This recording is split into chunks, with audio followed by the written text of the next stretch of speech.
Never promise anyone when you are happy. Never take any decision when you are angry. ಒಂದು ವಿಚಿತ್ರವಾದ ಸನ್ನಿವೇಶ ನನ್ನ ಜೀವನದಲ್ಲೇ ನಡೀತು. ಆದ್ರೆ ನಾನು ನಟನೆ ಮಾಡೋದು ಡ್ರಗ್ಸ್ ತಗೊಂಡು ಆಕ್ಟಿಂಗ್ ಅಂತ ಹೇಳಕ್ ಶುರು ಮಾಡಿದೆ. ಆ ಸೀನ್ ಮಾಡಬೇಕಾದ್ರೆ, ಕ್ಲೈಮ್ಯಾಕ್ಸ್ ಸೀನ್ ಮಾಡಬೇಕಾದ್ರೆ ಡ್ರಗ್ಸ್ ತಗೊಂಡ್ರೆ ಮಾತ್ರ ಸಾಧ್ಯ, ಇಲ್ದ್ರೆ ಯಾರಿಗೂ ಮಾಡಕ್ ಆಗಲ್ಲ. ಅಪ್ಪನೊಬ್ಬ ಆಕ್ಟ್ರು, ನಾನೊಬ್ಬ ಆಕ್ಟ್ರು. ಆದ್ರೆ ಒಬ್ಬ ಆಕ್ಟ್ರಿಗೆ ತನ್ನ ಮಗ ಡ್ರಗ್ಸ್ ತಗೊಂಡು ಆಕ್ಟಿಂಗ್ ಮಾಡ್ತಾನಂತ ಕೇಳಿದಾಗ ಹೆಂಗಾಗ್ಬೋದು? ಒಬ್ಬ ನಟನ್ಗೆ ಇಂಥ ಒಂದು ದಿನ ಯಾವತ್ತೂ ಬರಬಾರ್ದ್ರಿ. ನಾನೊಬ್ಬ ಉಗ್ರಗಾರ. ಅಷ್ಟೊತ್ತಿಗೆ ಒಂದು ಘಟನೆ ನಡೀತು.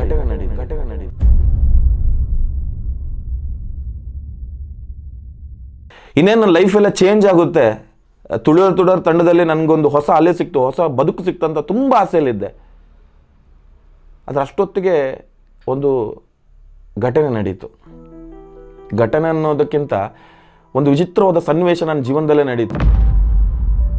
ಒಬ್ಬರು ಕಲಾವಿದರು, ದೊಡ್ಡ ಕಲಾವಿದರು, ಹಿರಿಯ ಕಲಾವಿದರು, ಅವ್ರ ಜೊತೆ ನಟನೆ ಮಾಡಿದ್ದೀನಿ. ಯಾಕೆ ಆ ರೀತಿ ಹೇಳಿದ್ರು ಗೊತ್ತಿಲ್ಲ, ಆದರೆ ನಾನು ನಟನೆ ಮಾಡೋದು ಡ್ರಗ್ಸ್ ತಗೊಂಡು ಆ್ಯಕ್ಟಿಂಗ್ ಮಾಡ್ತೀನಿ ಅಂತ ಹೇಳಕ್ಕೆ ಶುರು ಮಾಡಿದೆ.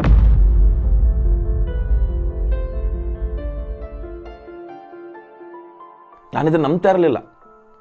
ಬಟ್ ಇದು ಎಲ್ಲಿವರೆಗೂ ಹೋಯ್ತಂದರೆ, ನಾನು ಫೋಟೋ ತೋರಿಸ್ಬಿಟ್ಟು ಮುಂಬೈ ಆ ಕಡೆ ಎಲ್ಲ ಪ್ರವಾಸ ಇದ್ದಾಗ ಫೋಟೋ ತೋರಿಸ್ಬಿಟ್ಟು ಇವನು ಡ್ರಗ್ಸ್ ತಗೊಂಡು ಆ್ಯಕ್ಟಿಂಗ್ ಮಾಡ್ತಾನೆ ಅಂತ ಹೇಳಕ್ಕೆ ಶುರು ಮಾಡಿದರು. ಅದರಲ್ಲೂ ನನ್ನ ತಂಡದ ಶಾಂತಿನಗರ ಸೆಕೆಂಡ್ ಕ್ರಾಸ್ ನಾಟಕದಲ್ಲಿ ನಾನೊಬ್ಬ ಉಗ್ರಗಾಮಿ. ಅದು ಕ್ಲೈಮ್ಯಾಕ್ಸಲ್ಲಿ ಗೊತ್ತಾಗುತ್ತೆ. ಈಗ ನಾಟಕ ನೋಡಿದರೆ ಅದು ಖಂಡಿತ ಗೊತ್ತಾಗುತ್ತೆ. ಆ ಕ್ಲೈಮ್ಯಾಕ್ಸ್ ಸೀನು ತುಂಬ ವಿಭಿನ್ನ ರೀತಿಯಲ್ಲಿದೆ. ಆ ರೀತಿ ಒಂದು ಉಗ್ರಗಾಮಿ ಆ್ಯಕ್ಟಿಂಗ್ ಮಾಡಬೇಕು, ತುಂಬ ವೈರತ್ವದಿಂದ ಕೂಡಿರಬೇಕು, ತುಂಬ ಅಗ್ರೆಸಿವ್ ಆಗಿರುತ್ತೆ. ಅದನ್ನು ಮಾಡಿ ತೋರ್ಸೋಕ್ಕಾಗಲ್ಲ, ಸ್ಟೇಜಲ್ಲಿ ಮಾಡ್ತೀನಿ. ತುಂಬ ಒಳ್ಳೆ ಹೆಸರು ತಂದುಕೊಡ್ತು. ಒಂದು 7-8 ನಾಟಕ ಆಯಿತು, ಒಳ್ಳೆ ಹೆಸರು ತಂದುಕೊಡ್ತು. ಬರೀ 7 ನಾಟಕದಲ್ಲಿ ಅದೊಂದು ಕ್ಲೈಮ್ಯಾಕ್ಸ್ ಸೀನ್ ಆ ಥರ ಅಂತ ಈ ಥರ ಅಂತ ಅದು ತುಂಬ ಹೆಸರು ತಂದುಕೊಡ್ತು. ಅಷ್ಟೊತ್ತಿಗೆ ಅದ್ರ ಜೊತೆ ಇನ್ನೊಂದು ಹೆಸರು ನನ್ನ ಹೆಸರು ಜೊತೆ ಅಟ್ಯಾಚ್ಮೆಂಟ್ ಆಗ್ತಾ ಹೋಯ್ತು. ಆ ಸೀನ್ ಮಾಡಬೇಕಾದ್ರೆ, ಕ್ಲೈಮ್ಯಾಕ್ಸ್ ಸೀನ್ ಮಾಡಬೇಕಾದ್ರೆ ಡ್ರಗ್ಸ್ ತಗೊಂಡ್ರೆ ಮಾತ್ರ ಸಾಧ್ಯ, ಇಲ್ದ್ರೆ ಯಾರಿಗೂ ಮಾಡೋಕ್ಕಾಗಲ್ಲ, ವಿಶ್ವ ಡ್ರಗ್ಸ್ ತಗೋತಾನೆ ಅಂತ ಶುರುವಾಯಿತು. ಸೊ ಇದನ್ನು ಏನಾಯ್ತಂದರೆ, ನನ್ನನ್ನು ಕಂಡ್ರೆ ಆಗದಿರೋರು ತುಂಬ ಇದ್ರು. ನಾನು ಹೇಳಿದ್ನಲ್ಲ ರೌಡಿ ಶೀಟ್ರಲ್ಲಿದ್ದೆ ಅಂತ, ಬಿಕಾಸ್ ಜಗಳ ಎಲ್ಲ ನಡೀತಾ. ಸೊ ನನ್ನನ್ನು ಕಂಡ್ರೆ ಆಗದಿರೋರು ತುಂಬ ಇದ್ದರು. ಅವರ ಏನು ಹೇಳ್ತೀವಿ ಅದಕ್ಕೊಂದು ಉಪ್ಪು ಖಾರ ಹಾಕ್ದಂಗೆ ಆಯಿತು. ಬೆಳೀತು, ಎಲ್ಲ ಕಡೆ ಹರಡಕ್ಕೆ ಶುರುವಾಯಿತು. ವಿಶ್ವ ಡ್ರಗ್ಸ್ ತಗೊಂಡು ಆ್ಯಕ್ಟಿಂಗ್ ಮಾಡೋಣ ಅಂತ. ಒಬ್ಬ ನಟನಿಗೆ ಇಂಥ ಒಂದು ದಿನ ಯಾವತ್ತೂ ಬರಬಾರ್ದ್ರಿ. ಯಾಕೆಂದರೆ ಅವ್ನು ಆ್ಯಕ್ಟಿಂಗ್ ಚೆನ್ನಾಗಿ ಮಾಡಿಲ್ಲ ಅಂದರೆ ಕೈ ತೋರಿಸಿ ಹೇಳಿದ್ರು ತೊಂದರೆ ಇಲ್ಲ. ಯಾಕೆಂದ್ರೆ ನಟನೆನ ಚೇಂಜ್ ಮಾಡ್ಬೋದು, ಅವನನ್ನು ಒಳ್ಳೇದಕ್ಕಂತ ಅನ್ಸ್ಕೋಬೋದು. ಆದರೆ ಒಬ್ಬ ನಟ ಮಾಡ್ತಿರೋ ಆ್ಯಕ್ಟಿಂಗ್ ಅವ್ನು ಮಾಡ್ತಾ ಇಲ್ಲ, ಅವ್ನು ಡ್ರಗ್ಸ್ ತಗೊಂಡು ಮಾಡ್ತಾ ಇದ್ದಾನೆ, ನಶೆಯಲ್ಲಿ ಮಾಡ್ತಾ ಇದ್ದಾನೆ ಅನ್ನೋಂಥ ಹೆಸರು ಬಂದರೆ, ನನ್ನನ್ನು ಪ್ರೀತಿ ಮಾಡ್ತಿದ್ದ, ನನ್ನನ್ನು ತುಂಬ ಹೊಗಳ್ತಾ ಇದ್ದ, ನಂತರ ಆಗಬೇಕು ಆ್ಯಕ್ಟರ್ ಅಂತ ತುಂಬ ಜನ ಹೇಳ್ತಾ ಇದ್ರು. ಅವರೆಲ್ಲ ನನ್ನನ್ನು ನೋಡೋ ದೃಷ್ಟಿನೇ ಚೇಂಜ್ ಆಯಿತು.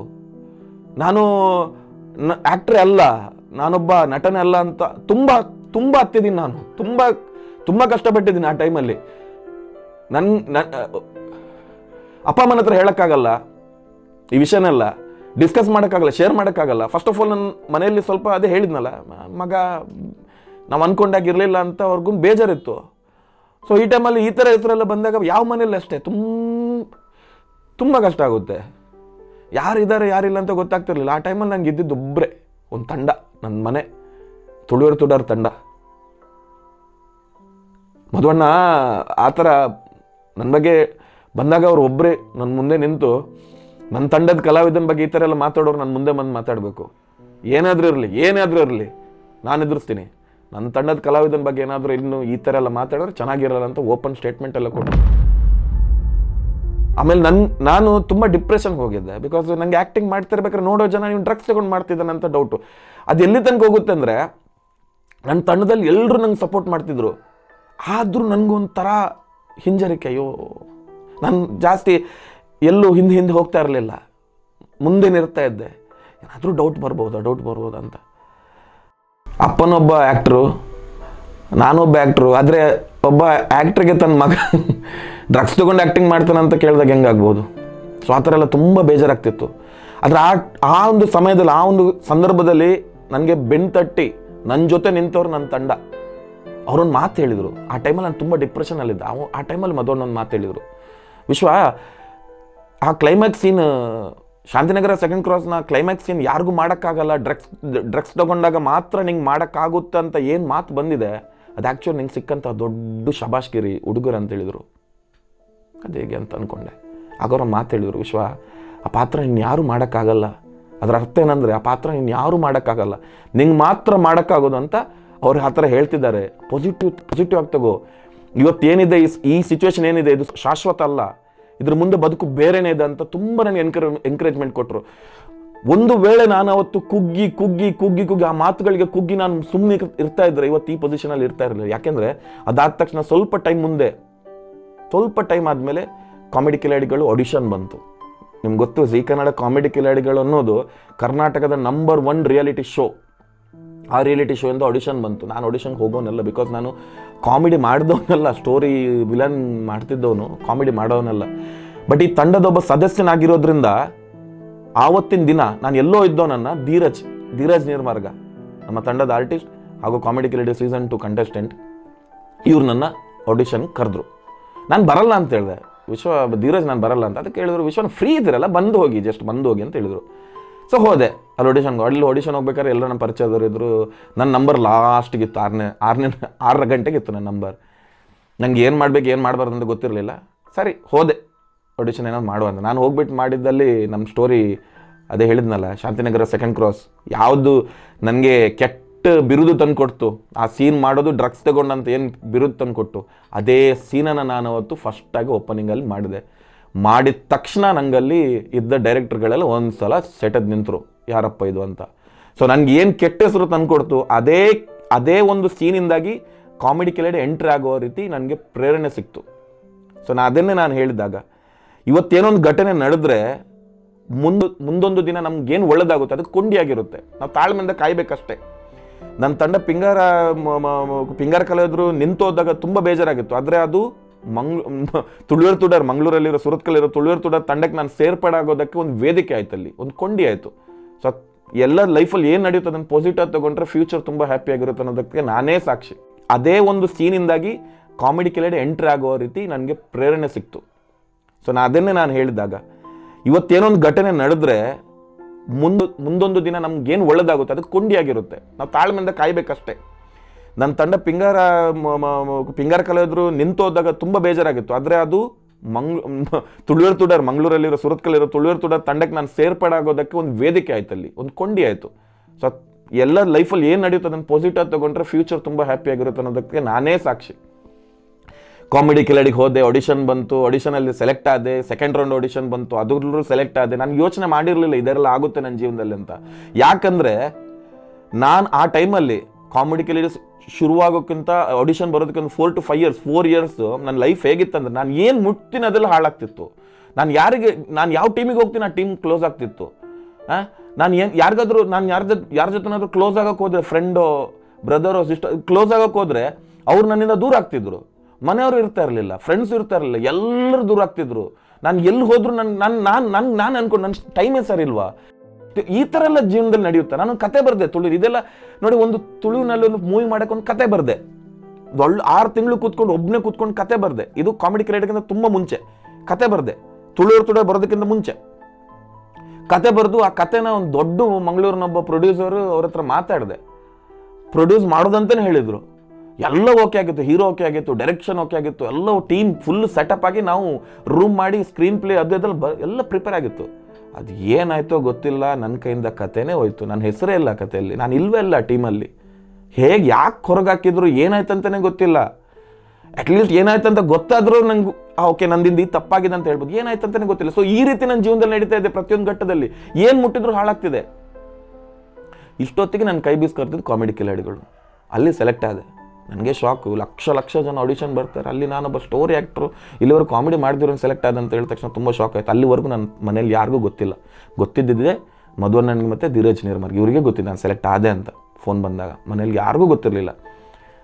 ಸೊ ಮನೆಗೆ ಫೋನ್ ಮಾಡಿ ಹೇಳಿದೆ, ಅಮ್ಮ ಈ ಥರ ಕಾಮಿಡಿ ಕಿಲಾಡಿ ಸೆಲೆಕ್ಟ್ ಆಗಿದ್ದೀನಿ ಅಂತ. ನಂಬಲಿಲ್ಲ, ಆಡಿಷನ್ ಅಂತ ಅಂದ್ಕೊಂಡ್ರು. ಅದಾದಮೇಲೆ ಮನೇಲಿ ಗೊತ್ತಾದಮೇಲೆ ತುಂಬ ಖುಷಿ ಆಯಿತು. ಆಬ್ವಿಯಸ್ಲಿ ಬ್ಯಾಂಗ್ಳೂರು ಬಂದೆ, ಆಡಿಷನ್ ಆಯಿತು, ಮೇಘ ಆಡಿಷನ್ ಆಯಿತು, ಸೆಲೆಕ್ಟ್ ಆದೆ. ಅದಾದಮೇಲೆ ಅಲ್ಲೂ ಹೋದ್ಮೇಲೆ ಸಮಸ್ಯೆಗಳಿದ್ದೇ ಇರುತ್ತೆ. ಬಟ್ ಎನಿಯೋ ಕಾಮಿಡಿ ಕಿಲಾಡಿ ಅನ್ನೋ ವೇದಿಕೆ ನಂಗೊಂದು ಒಳ್ಳೆ ಹೆಸರು ತಂದುಕೊಡ್ತು. ಇವತ್ತು ನಾನು ಏನಿದ್ದೀನಿ, ಒಂದು ಅಲ್ಲಿ ಕಾಮಿಡಿ ಕಿಲಾಡಿಗೆ ಹೋಗ್ಬಿಟ್ಟು ಅಲ್ಲಿ ಕಾಮಿಡಿ ಮಾಡೋದಕ್ಕಿಂತ ಹೆಚ್ಚಾಗಿ ನಾನು ವಿಲನ್ ಅಥವಾ ನೆಗೆಟಿವ್ ಶೇಡೆಡ್ ಅಥವಾ ಸ್ಟೋರಿ ರಿಲೇಟೆಡ್ ಪಾತ್ರ ಮಾಡಿ ನಾನು ಅಲ್ಲಿ ಗುರುತಿಸ್ಕೊಂಡೆ. ಜಗ್ಗೇಶ್ ಸರ್, ರಕ್ಷಿತಾ ಮೇಡಮ್ ಯಾವಾಗಲೂ ಹೇಳ್ತಾ ಇದ್ರು, ಪ್ರತಿ ಸಲ ಒಂದು ಮಾತು ಹೇಳ್ತಾ ಇದ್ರು, ಕನ್ನಡಕ್ಕೆ ಒಬ್ಬ ಉತ್ತಮವಾದ ವಿಲನ್ ಬಂದಿದ್ದಾನೆ, ಅದು ನಮ್ಮ ಕಾಮಿಡಿ ಕಿಲಾಡಿ ವೇದಿಕೆಯಿಂದ ಫಾರ್ ದ ಫಸ್ಟ್ ಟೈಮ್ ಹೋಗ್ತಾ ಇದ್ದಾನೆ ಅಂತ. ಈ ಮಾತು ಸಾಕಲ್ವ ನನಗೆ. ಎಲ್ಲೋ ಇದ್ದೆ, ಜಸ್ಟ್ ಇಮ್ಯಾಜಿನ್ ನನ್ನ ಲೈಫ್ ಹೇಗಿತ್ತು. ತುಳಿತಾ ಇದ್ರು, ಡ್ರಗ್ಸ್ ತಗೋತೀನಿ, ಆ ಒಂದು ಡ್ರಗ್ಸ್ ತಗೊಂಡು ಆ್ಯಕ್ಟಿಂಗ್ ಮಾಡ್ತಾನಂತ ಯಾರು ಹೇಳಿದ್ರು ಅವರೆಲ್ಲ ಬಾಯಿ ಮುಚ್ಕೊಂಡ್ರಿ. ಕನ್ನಡ ಕಾಮಿಡಿ ಕಿಲಾಡಿ ವೇದಿಕೆಯಿಂದ ಒಬ್ಬ ವಿಲನ್ ಎಂಟ್ರಿ ಆಗ್ತಿದ್ದಾನೆ ಅಂತ ಹೇಳೋದು ಚಿಕ್ಕ ಮಾತಲ್ಲ. ಜಗ್ಗೇಶ್ ಸರ್ ಅವ್ರ ಬಾಯಿಂದ ಬರೋದೊಂದು ಚಿಕ್ಕ ಮಾತಲ್ಲ. ಆ ಮಾತು ನನ್ ಈ ಮಾತನ್ನು ಕೇಳಿದ್ದೆ, ಡ್ರಗ್ಸ್ ತಗೊಂಡು ಆ್ಯಕ್ಟಿಂಗ್ ಮಾಡ್ತಾನಂತನೂ ಮಾತನ್ನು ಕೇಳಿದ್ದೆ. ಈ ತರ ಜಗ್ಗೇಶ್ ಸರ್, ರಕ್ಷಿತಾ ಮೇಡಮ್, ಯೋಗರಾಜ್ ಭಟ್ರ್ ಅಂತ ಮಹಾನ್ ವ್ಯಕ್ತಿಗಳಿಂದ ಈ ಮಾತನ್ನು ಕೇಳ್ಪಟ್ಟೆ. ಸೊ ಜಸ್ಟ್ ಇಮ್ಯಾಜಿನ್ ಮಾಡಿ ಆ ಲೈಫ್ ಹೇಗಿರ್ಬೋದು ನನ್ನಂತ. ಸೊ ಪ್ಲಸ್ಸು ನೋಡಿದ್ದೀನಿ, ಮೈನಸ್ಸು ನೋಡಿದ್ದೀನಿ, ಎರಡರನ್ನು. ನಾನು ಏನು ಹೇಳೋದು ಎಲ್ರಿಗೂ, ನಾನು ಲೈಫಲ್ಲಿ ಕಂಡಿರುವಂಥ ಒಂದು ಸತ್ಯ ಏನಂದರೆ, ಇವತ್ತೇನು ನಡೆಯುತ್ತೆ, ಇವತ್ತೇನೋ ಒಂದು ಕೆಟ್ಟದಾಗುತ್ತೆ, ಇವತ್ತೇನಾದ್ರೂ ನಮಗೆ ಯಾರಿಂದಾದ್ರೂ ಬೇಜಾರಾದರೆ ಏನು ಮಾಡಬೇಡಿ, ತಾಳ್ಮೆಂದಿರಿ. ಕಾಲ ಅನ್ನೋದು ಇದೆಯಲ್ಲ, ಅದು ಖಂಡಿತವಾಗ್ಲೂ ನಿಮ್ಮ ಬದುಕಿಗೆ ಒಂದು ಹೊಸ ಅಧ್ಯಾಯ ಶುರು ಮಾಡೇ ಮಾಡುತ್ತೆ. ಇಂಗ್ಲೀಷಲ್ಲಿ ಒಂದು ಮಾತಿದೆ, never promise anyone when you are happy, never take any decision when you are angry. ಕೋಪದಲ್ಲಿರ್ಬೇಕಾದ್ರೆ ಯಾವ ಡಿಸಿಷನ್ ತಗೋಬೇಡಿ, ಖುಷಿಯಾಗಿದ್ದಾಗ ಯಾರಿಗೂ ಪ್ರಾಮಿಸ್ ಮಾಡಬೇಡಿ. ಇದೊಂದನ್ನು ನಮ್ಮ ಲೈಫಲ್ಲಿ ಪಾಲಿಸ್ತಾ ಹೋದರೆ ಲೈಫ್ ತುಂಬ ಸೂಪರ್ ಆಗಿರುತ್ತೆ. ಕಷ್ಟಪಡಬೇಕು, ಲೈಫಲ್ಲಿ ಕಷ್ಟಪಡಲೇಬೇಕು, ಕಷ್ಟಪಡದೆ ಏನೂ ಸಿಗಲ್ಲ. ಆದರೆ ಕಷ್ಟಪಡ್ತಿರ್ಬೇಕಾದ್ರೆ ಬೇರೆ ಬೇರೆ ರೀತಿಯ ನಮಗೆ ಸಮಸ್ಯೆಗಳು ಎದುರಾದಾಗ ತಾಳ್ಮೆನೇ ಉತ್ತರ, ಬೇರೆ ಏನಿಲ್ಲ. ಈ ಥರ ಕಾಮಿಡಿ ಕಿಲಾಡಿ ಹೋದ್ಮೇಲೆ ನನ್ನ ಟೈಮು ಹೆಂಗೆ ಚೇಂಜ್ ಆಯ್ತು ಅಂದರೆ, ಈಗ ಕಾಮಿಡಿ ಮಾಡಿ ಕಾಮಿಡಿ ಆ್ಯಕ್ಟರ್ ಆಗಬೇಕಂತ ಅಲ್ಲಿ ಎಲ್ಲರೂ ಬಂದಿರ್ತಾರೆ. ಬಟ್ ನಾನು ಅಲ್ಲಿ ಒಬ್ಬ ವಿಲನ್ ಆಗಬೇಕು, ನೆಗೆಟಿವ್ ಶೇಡೆಡ್ ಪಾತ್ರ ಮಾಡಬೇಕಾದ್ರೆ ಬೇರೆ ಬೇರೆ ಆಸೆ ಅಲ್ಲಿ ಚಿಗುರೋಕ್ಕೆ ಶುರುವಾಯಿತು. ಏನೂ ಇಲ್ದಿದ್ದವನಿಗೆ ನಾನು ಕಾಮಿಡಿ ಕಿಲಾಡಿ ವೇದಿಕೆಯಲ್ಲೂ ಹೇಳಿದ್ದೆ, ಸೆಮಿಫೈನಲ್ ವೇದಿಕೆಯಲ್ಲೂ ಹೇಳಿದ್ದೆ. ಲಾಸ್ಟಿಗೆ ಏನು ಇಲ್ದಿದ್ದಾಗ ನನಗೆ ಸಿಕ್ಕಂಥ ವೇದಿಕೆ ಇದು. ನನಗೆ ಲೈಫಲ್ಲಿ ಏನು ಇಲ್ಲ ಅಂತ ಅಂದ್ಕೊಂಡಿದ್ದೆ. ಆ ಟೈಮಲ್ಲಿ ನನಗೊಂದು ಕೈ ಬೀಸಿ ದೊಡ್ಡ ವೇದಿಕೆ ಕರೀತು.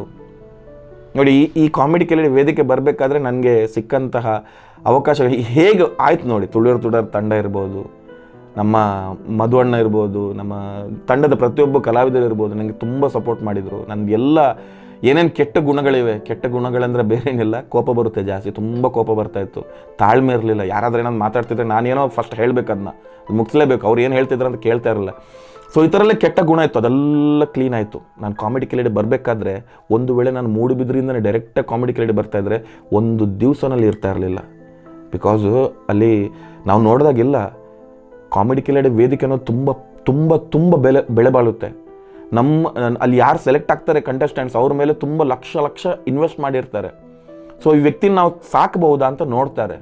ಸ್ಟಾರ್ಟಿಂಗಲ್ಲಿ ನಮಗೆ ತುಂಬ ಕಷ್ಟ. ಅದೇನು ಕಷ್ಟ ಅಂತ ನಾನು ಹೇಳ್ದಂದರೆ, ಅಲ್ಲಿ ನಾವು ಆ ಪರಿಸರದಲ್ಲಿ ಹೇಗೆ ಒಕ್ಕೊಳ್ತೀವಿ, ಹೆಸರು ಬರೋದಕ್ಕಿಂತ ಮುಂಚೆ ಹೇಗಿರ್ತೀವಿ, ಹೆಸರು ಬಂದ ಮೇಲೆ ನಾವು ಹೇಗಿರ್ತೀವಿ ಅಂತ ಆವಾಗಲೇ ಗೊತ್ತಾಗುತ್ತೆ ಅವ್ರಿಗೆ. ಸೊ ಇವತ್ತು ನನಗೆ ಕನ್ನಡದಲ್ಲಿ ಒಂದು 2-3 ಅವಕಾಶಗಳು ಬಂದಿದೆ. ನೆಗೆಟಿವ್ ಶೇಡೆಡ್ ನಾನು ಏನು ಆಸೆ ಪಟ್ಟಿದ್ದೆ ತುಂಬ ಮುಂಚೆ, ಏನಾದರೂ ವಿಲನ್ ಆಗಬೇಕು, ನೆಗೆಟಿವ್ ಶೇಡೆಡ್ ಪಾತ್ರ ಮಾಡಬೇಕು, ನಂಗೆ ತುಂಬ ಆಸೆ ನೆಗೆಟಿವ್ ಶೇಡೆಡ್ ಪಾತ್ರ ಮಾಡಬೇಕು. ಯಾಕಂದರೆ ಅದಕ್ಕೆ ಸೀಮಿತ ಇಲ್ಲ, ಬೌಂಡ್ರೀಸ್ ಇಲ್ಲ. ಒಬ್ಬ ವಿಲನ್ ಆ್ಯಕ್ಟ್ರಿಗೆ ಬೌಂಡ್ರಿ ಇಲ್ಲ. ಹೀರೋ ನನಗೆ ಹಿಂಗೆ ಇರಬೇಕು, ಜನರಿಗೆ ಇಷ್ಟ ಆಗಬೇಕು ಬೌಂಡ್ರಿ ಇರುತ್ತೆ. ಬಟ್ ವಿಲನ್ ನನಗೆ ಬೌಂಡ್ರಿ ಇರಲ್ಲ. ನಂಗೆ ತುಂಬ ಆಸೆ ವಿಲನ್ ಆಗಬೇಕು, ಬೇರೆ ಬೇರೆ ರೀತಿಯ ಪಾತ್ರ ಮಾಡಬೇಕು ವಿಲನಲ್ಲಿ ಅಂತ ಆಸೆ ಪಟ್ಟಿದ್ದೆ, ಕನ್ನಡ ಚಲನಚಿತ್ರದಲ್ಲಿ ಬರಬೇಕಂತ. ಇವತ್ತು ಅವಕಾಶಗಳು ಬರ್ತಾ ಇದ್ದೆ. ನನಗೆ ಇದಕ್ಕಿಂತ ನಾನು ಇನ್ನೇನು ಹೇಳಿ, ಸಾಧಿಸೋದು ತುಂಬ ಇದೆ. ಆದರೆ ನಾನು ನಡೀತಾ ಇರೋ ಹಾದಿ ಕರೆಕ್ಟ್ ಇದೆ ಅಂತ ತುಂಬ ಖುಷಿ ಇದೆ. ಯಾಕೆಂದರೆ ಇದರಿಂದಾಗಿ ನನ್ನ ಮನೆಯವರು ತುಂಬ ಖುಷಿಯಲ್ಲಿದ್ದಾರೆ. ನನ್ನನ್ನು ಬೆಳೆಸಿದಂಥ ತಂಡ ನನ್ನಿಂದ ತುಂಬ ಖುಷಿಯಾಗಿದೆ. ಆವತ್ತು ಹೆಂಗಿದ್ರು ಇವತ್ತು ಹಾಗೆ ಇದ್ದಾರೆ, ಯಾರು ಇಲ್ದಿದ್ದಾಗ ಹೆಂಗಿದ್ರು ಇವತ್ತು ಹಾಗೆ ಇದ್ದಾರೆ. ಇನ್ನೊಂದು ವಿಷಯ ನಾನು ಹೇಳ್ತೀನಿ, ಜೀವನದಲ್ಲಿ ನಿಮಗೆ ಹೆಸರು ಬಂದಾಗ, ಹಣ ಬಂದಾಗ, ಹೆಸರು ಬಂದಾಗ, ಏನೋ ನೀವು ಸಾಧಿಸಿದಾಗ ನಿಮ್ಮ ಜೊತೆ ಅಕ್ಕ ಪಕ್ಕ ಹಿಂದೆ ಮುಂದೆ ತುಂಬ ಜನ ಇರ್ತಾರೆ.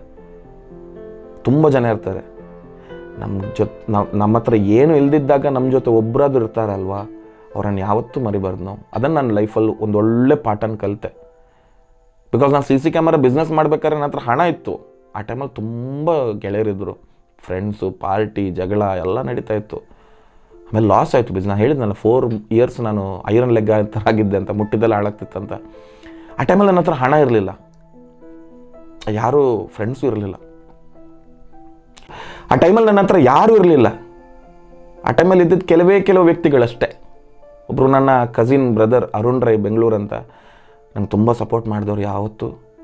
ನನ್ನ ಫ್ರೆಂಡ್ಸು ಒಂದು ಪ್ರತೀಕ್ ಅಂತ ಮೂಡುಬಿದ್ರಿಂದ, ಸಂದೀಪ್ ಬಾರಾಡಿ, ಭವಿಷ್, ವಿಜಯಣ್ಣ ಉಡುಪಿ, ಪ್ರವೀಣ್ ಉಡುಪಿ, ನನ್ನ ತಂಡ ತುಡರ್ ತಂಡ,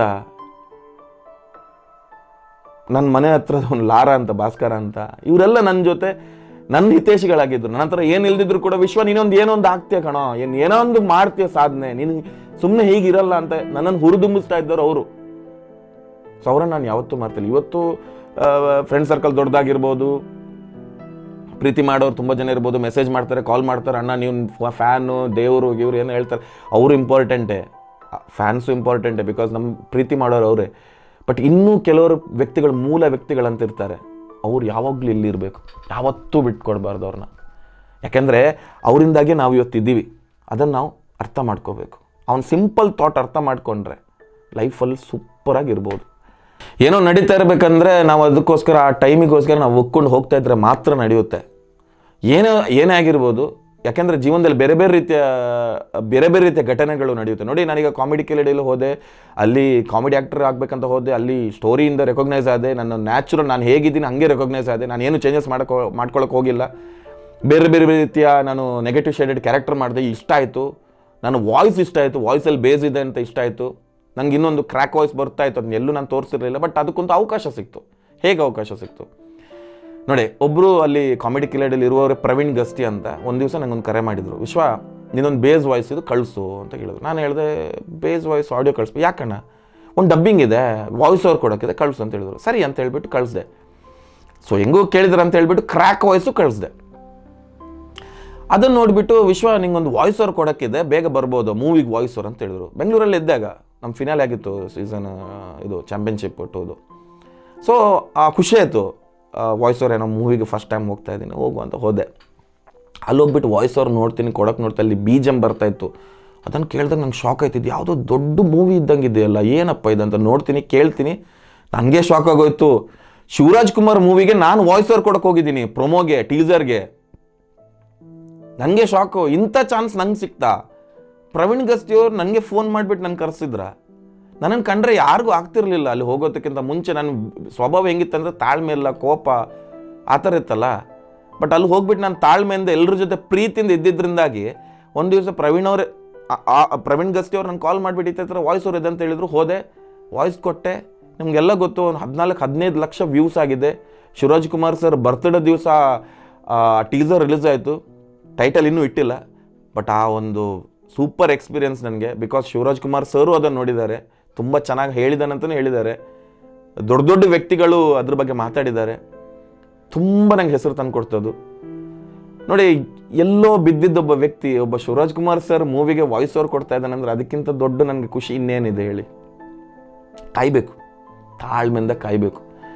ನನ್ನ ಲೈಫಲ್ಲಿ ಒಂದು ಪಾಲಿಸಿ ಇದೆ, ಅದನ್ನ ಈಗಲೂ ನಾನು ಫಾಲೋ ಮಾಡ್ತಾ ಹೋಗ್ತಾ ಇದ್ದೀನಿ. ಆವತ್ತು ಫಾಲೋ ಮಾಡ್ತಿದ್ದೆ. ಆವತ್ತು ನಾನು ಫಾಲೋ ಮಾಡಿದ್ರಿಂದಾಗಿ ಇವತ್ತು ಅದರ ಪ್ರತಿಫಲ ಸಿಗ್ತಾ ಇದೆ.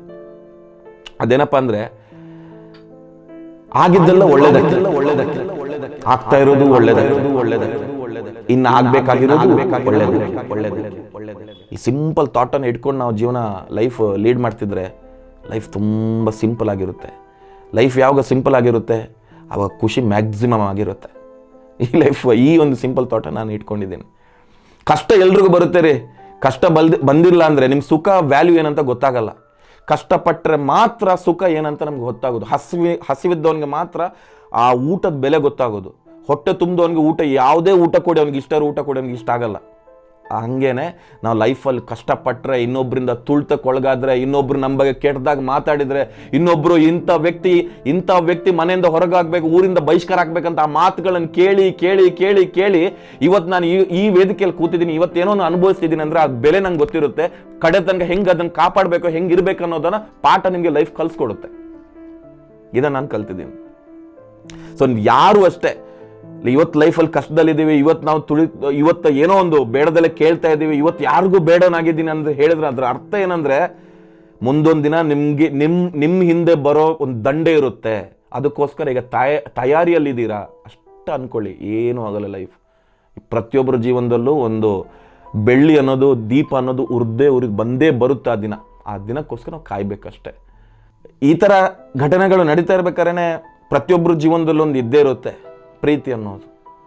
ಪ್ರತಿಯೊಬ್ಬ ಜೀವನದಲ್ಲೂ ಇದ್ದೇ ಇರುತ್ತೆ, ಹುಡುಗಿ ಆಗಲಿ ಪ್ರೀತಿ ಅನ್ನೋದು ಬಂದೇ ಬರುತ್ತೆ. ನನ್ನ ಜೀವನದಲ್ಲೂ ಬಂತು. ಅಂದರೆ ನಾವು ಸರ್ವಸ್ವ ಅಂತ ಅಂದ್ಕೊಂಡಿರ್ತೀವಿ, ಇವಳೇ ನನ್ನ ಸರ್ವಸ್ವ ಅಂತ ತುಂಬ ಇಷ್ಟಪಟ್ಟಿದ್ದೆ. ಹೇಳ್ದೆ ಕೇಳ್ದೆ ಬಿಟ್ಟೋದ್ರು ರೀ. ಯಾಕೇನು ವಿಷಯನೇ ಇಲ್ಲ, ಬಿಟ್ಟು ಈಗ ಒಳ್ಳೆ ಚೆನ್ನಾಗಿದ್ದಾಳೆ ಇರಲಿ, ಬಟ್ ಹೇಳ್ದೆ ಕೇಳ್ದೆ ಬಿಟ್ಟೋದ್ಲು. ಅದೇ ಆ ಟೈಮ್ ಹಂಗಿತ್ತು, ನಾನು ಬಿಡಲೇಬೇಕಾಯಿತು, ಬಿಟ್ಟೋದ್ಲು. ತುಂಬ ಹತ್ತಿದ್ದೆ. ಅಂದರೆ ಒಂದು ನಾನು ಹೇಳಿದ್ನಲ್ಲ, ಹಿಂದೆ ಆಗಿದ್ದು ಒಳ್ಳೆಯದಕ್ಕೆ, ಈಗ ಆಗ್ತಿರೋದು ಒಳ್ಳೆಯದಕ್ಕೆ, ಮುಂದೆ ಆಗಬೇಕಾಗಿರೋದು ಒಳ್ಳೆಯದಕ್ಕೆ ಅಂತ ಹೇಳಿದ್ನಲ್ಲ, ಅದೇ ಆಸೆಯಲ್ಲಿದ್ದೀನಿ. ಏನೋ ದೇವರು ನನಗೋಸ್ಕರ ಬೇರೆನೇನೋ ರೆಡಿ ಮಾಡ್ತಾ ಇದ್ದಾರೆ ಅಂತ ಒಂದು ಆಸೆ ಇದೆ. ಖಂಡಿತವಾಗ್ಲೂ ಸಿಗ್ತಾರೆ ರೀ, ಎಲ್ಲೂ ಹೋಗಲ್ಲ, ನಮ್ಮ ಒಳ್ಳೆತನಕ್ಕೆ ಸಿಗ್ತಾರೆ. ಅಂದರೆ ನಾನು ಯಾರಿಗೂ ಇಲ್ಲಿವರೆಗೂ ಯಾರಿಗೂ ಮೋಸ ಮಾಡಿಲ್ಲ, ಯಾರಿಗೂ ₹1 ಮೋಸ ಮಾಡಿಲ್ಲ. ಅದನ್ನು ನಾನು ಧೈರ್ಯದಿಂದ ಹೇಳ್ತೀನಿ. ಜಗಳ ಮಾಡಿರ್ಬೋದು, ಕೋಪ ಮಾಡಿರ್ಬೋದು, ಬೈದಿರ್ಬೋದು, ಏನಾಗಿರ್ಬೋದು, ಅದ್ರ ₹1 ಯಾರಿಗೂ ನಾನು ಮೋಸ ಮಾಡಿಲ್ಲ. ಸ್ಟ್ರೈಟ್ ಫಾರ್ವರ್ಡಾಗಿ ಮಾತಾಡಿದ್ದೀನಿ. ಬೆನ್ನಿಂದೆಯಿಂದ ಯಾರ ಹತ್ರ ಮಾತಾಡಿಲ್ಲ. ಬೆನ್ನಿಗೆ ಚೂರು ಹಾಕುವಂಥ ಕೆಲಸ ಹುಡುಗಿಗಾಗಲಿ ಹುಡುಗನಿಗಾಗಲಿ ಯಾರಿಗೂ ಮಾಡಿಲ್ಲ. ಅದರಿಂದಾಗಿ ಇವತ್ತು ಏನೇ ಬೈಗಳು ತಿಂದಿದ್ರು ಕೂಡ ವಿಶ್ವ ಒಳ್ಳೆಯವನು ಅಂತ ಹೇಳ್ತಾರೆ, ಈಗಲಾದರೂ ಹೇಳ್ತಾರೆ. ಸೊ ಇದರಲ್ಲಿ ಯಾರ್ದಾದ್ರೂ ಇನ್ನೂ ಕೆಲವು ವಿಷಯಗಳಿವೆ. ಪ್ರೀತಿ ಅಂತ ಹೇಳಿದಾಗ ಪ್ರತಿಯೊಬ್ಬರ ಜೀವನದಲ್ಲಿ ಇರುತ್ತೆ. ಜೀವನದಲ್ಲಿ ನಾನಾ ರೀತಿಯ ಆಸೆಗಳಿರುತ್ತೆ. ಬೇರೆ ಏನೋ ಮಾಡಬೇಕು, ಏನೋ ವ್ಯಕ್ತಿ ಆಗಬೇಕು, ಏನೋ ರೀತಿ ಏನೋ ಮಾಡಬೇಕಂತ ತುಂಬ ಆಸೆಗಳಿರುತ್ತೆ. ಆದರೆ ಆಸೆಗಳ ಜೊತೆ ಒಂದು ತಾಳ್ಮೆ, ಒಂದು ಸಾಧಿಸುವ ಒಂದು ಛಲ, ಆಮೇಲೆ ಏನೇ ಆಗಲಿ ನಾನು ಎದುರಿಸ್ತೀನಿ ಅನ್ನುವಂಥ ತಾಳ್ಮೆ, ಆ ಒಂದು ಕಾನ್ಫಿಡೆನ್ಸ್ ಇರಬೇಕು. ಪ್ರತಿಯೊಬ್ಬರ ಜೀವನದಲ್ಲಿ ಇರಲೇಬೇಕು. ಅದಿದ್ದರೆ ಮಾತ್ರ ನಾವು ಏನೋ ಒಂದು ಸಾಧಿಸೋಕ್ಕೆ ತುಂಬ ಹೆಲ್ಪ್ ಆಗುತ್ತೆ. ಕಡೆದಾಗೊಂದು ಮಾತು ಹೇಳ್ತೀನಿ, ಕರ್ಮಣ್ಯೇ ವಾದಿಕಾರಷ್ಟೇ ಮಾ ಫಲೇಶು ಕದಾಚನ ಋಣಾನುಬಂಧ ರೂಪೇಣ ಪಶು ಪತ್ನಿ ವಸ್ತು ಸುತ ಆಲಯ. ಇದ್ರ ಅರ್ಥ ಏನಂತ ನಿಮ್ಗೆ ಎಲ್ರಿಗೂ ಗೊತ್ತಿರ್ಬೋದು. ಯಾವ್ಯಾವ ಟೈಮಿಗೆ ಏನೇನು ಆಗ್ಬೇಕಾದ್ರೂ ನಡೆಯುತ್ತೆ ರೀ. ಯಾರಿಗೂ ಏನೂ ಮಾಡೋಕ್ಕಾಗಲ್ಲ. ನಿಮ್ಮ ಲೈಫ್ನ ಹಾಳು ಮಾಡೋಕ್ಕೆ ಅದು ಯಾವನಿಂದನೂ ಸಾಧ್ಯ ಇಲ್ಲ. ನೀವು ಕುಗ್ಗಬಾರ್ದು ಅಷ್ಟೇ. ಯಾರು ಏನೇ ಬೇಕಾದ್ರೂ ಹೇಳಿ, ನಿಮ್ಮ ಬಗ್ಗೆ ಕೆಟ್ಟದೆಲ್ಲ ಪ್ರಚಾರ ಮಾಡಲಿ, ನಿಮ್ಮ ಬಗ್ಗೆ ಏನು ಬೇಕಾದ್ರೂ ಮಾಡಲಿ ರೀ, ನೀವು ಯಾವತ್ತೂ ಕುಗ್ಗಬಾರ್ದು. ಒಂದು ದಿವಸ ಎದ್ದೇ ಹೇಳ್ತೀನಿ ಅಂತ ಒಂದು ಹಠ, ಛಲ, ಒಂದು ತಾಳ್ಮೆ ನಿಮ್ಮಲ್ಲಿದ್ದರೆ ಯಾರು ಏನೇ ಮಾಡಿದ್ರು ನಿಮ್ಮ ಲೈಫ್ನ ಏನು ಮಾಡೋಕ್ಕಾಗಲ್ಲ. ಅದೊಂದು ನೆನಪಲ್ಲಿ ಇಟ್ಕೊಳ್ಳಿ. ಯಾಕಂದರೆ ನಾವೆಲ್ಲರೂ ದೇವ್ರ ಸೃಷ್ಟಿ, ತಂದೆ ಮೇಲೆ ಇದ್ದಾರಲ್ಲ ಅವ್ರ ಸೃಷ್ಟಿ ನಾವು. ಸೊ ನಮ್ಮ ಎಲ್ಲರ ಲೈಫಲ್ಲೂ ಒಳ್ಳೆಯದೇನೆ ಬರೆದಿರ್ತಾರೆ, ಯಾರಿಗೂ ಕೆಟ್ಟದಂತ ಬರೆದಿರಲ್ಲ. ಆ ಕೆಟ್ಟದ ಸನ್ನಿವೇಶಗಳು ಬರ್ಬೋದೇ ಹೊರತು ಕೆಟ್ಟ ಲೈಫ್ ಯಾರಿಗೂ ಇರಲ್ಲ. ನನಗಿನ್ನೂ ಆಸೆಗಳಿವೆ. ಕನ್ನಡ ಚಲನಚಿತ್ರದಲ್ಲಿ ಇನ್ನೊಂದು ಹೆಸರು ಮಾಡಬೇಕು, ಬೇರೆ ಬೇರೆ ರೀತಿಯ ಪಾತ್ರಗಳನ್ನು ಮಾಡಬೇಕು, ದೊಡ್ಡ ಒಂದು ಹೆಸರು ಮಾಡಬೇಕಂತ ತುಂಬ ಆಸೆ ಇದೆ. ಅದೇ ಹೇಳಿದ್ನಲ್ಲ, ಏನಾದರೂ ಮಾಡಬೇಕಾದ್ರೆ ಅದಕ್ಕೆ ಆಬ್ಸ್ಟೆಕಲ್ಸ್ ಅಂತ ಬಂದೇ ಬರುತ್ತೆ. ನಾನು ದೇವರಲ್ಲಿ ಕೇಳ್ಕೊಳ್ಳೋದು ಇಷ್ಟನ್ನೇ, ಆ ಕಠಿಣದ ಸನ್ನಿವೇಶಗಳನ್ನು ನಿಭಾಯಿಸುವಂಥ ಶಕ್ತಿ ನನಗೆ ಕೊಡಪ್ಪ ಅಂತ ನಾನು ಕೇಳ್ತೀನಿ. ಬೇರೆ ಏನೂ ಕೇಳಲ್ಲ. ಬೇರೆಲ್ಲ ನಮ್ಗೆ ಕೊಟ್ಟಿದ್ದಾನೆ ದೇವ್ರ, ಪ್ರತಿಯೊಬ್ಬರಿಗೂ ಕೊಟ್ಟಿರ್ತಾನೆ.